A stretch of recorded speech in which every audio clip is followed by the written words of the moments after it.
The historic town of Wittenberg, Germany is getting ready for a huge influx of visitors from around the world. The house where Martin Luther lived when he launched the Reformation is undergoing massive renovations. Special exhibitions and celebrations are scheduled throughout the year. Other tourist sites in what the Germans call Luther country are also sprucing up and bringing in new Luther-related books and products. Here in the U.S., special events are already underway as well.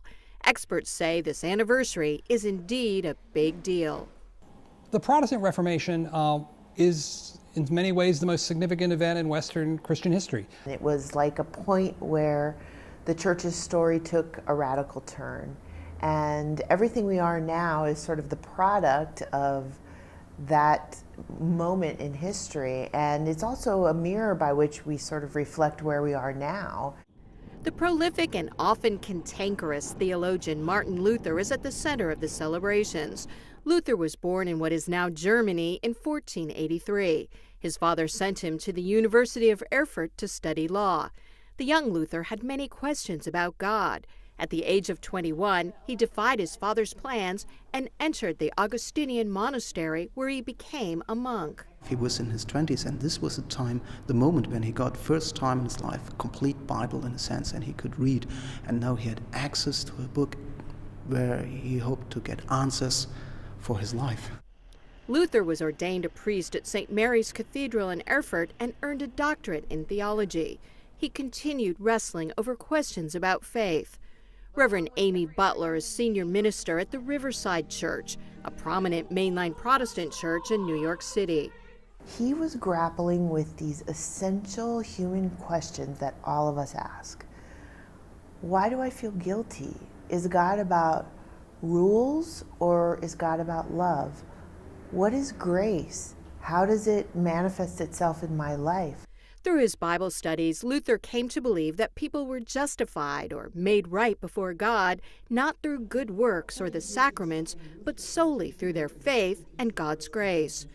Luther embraced the idea that the Bible alone is the ultimate spiritual authority, not the Pope or the Church as he had been taught. In 1512, Luther was sent to teach at Wittenberg University. He became disturbed by reports that a Dominican friar was taking large payments for granting indulgences or releases from punishment for sins. On October 31, 1517, Luther released a list of 95 theses, arguments against what he saw as this abuse of church practice. According to tradition, Luther nailed his theses on the door of Wittenberg's castle church. There's no record of that, so some historians debate whether it really happened. At the time, it was common for scholars to post their debate points on the door where people could read them. It was a simple act which wasn't worth to write down, so probably it happened, but no one took notice at the time. And probably that's the best way to see that, because it doesn't really make a difference in the history of Reformation whether he nailed it or not. Copies of Luther's theses and his fiery follow-up sermons were mass-produced on a relatively new invention, the movable type printing press. So this was the point where Martin Luther's idea spread quite openly in Germany, and this was the point where he became kind of a superstar. Luther publicly questioned the authority of church officials, including the Pope. The church demanded that he stop, but he refused to recant. In 1521, he was declared a convicted heretic. There had been complaints about abuses for hundreds of years, and probably always will be to some degree. But the theological debates about the nature of salvation, the nature of faith and the Christian life, those proved to be much harder to resolve. Luther took refuge in the Wartburg Castle for 10 months. There, he translated the New Testament into everyday German and also created church services in German rather than Latin so lay people could understand. Soon, Reformation ideas became a popular grassroots movement. In subsequent years, tensions between the Catholic Church and Reformers escalated, often to the point of violence and outright war. In France and Germany especially, you had really what one historian calls theological road rage. The rules of war broke down. You had riots, people storming Protestant or on the other side Catholic houses, and killing everyone inside. Protestant leaders today say the Reformation gave theological understandings that still define their tradition. Reverend Johannes Block is pastor of Wittenberg's Evangelical City and Parish Church, where Luther preached more than 2,000 sermons. The Reformation said, you are responsible for yourself. Everybody is responsible for his faith. It's a step of democracy. Everybody is equal in the church. I, for example, could not lead a church before the Reformation, and it took a long time to get here.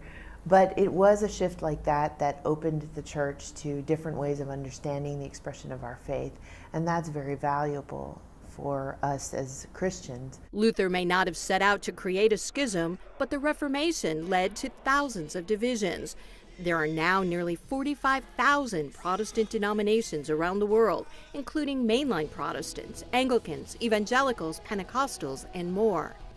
In recent decades, relations between Protestants and Catholics have dramatically improved. That was clear last fall when Pope Francis traveled to Sweden to help Protestant leaders launch commemorations of this Reformation anniversary.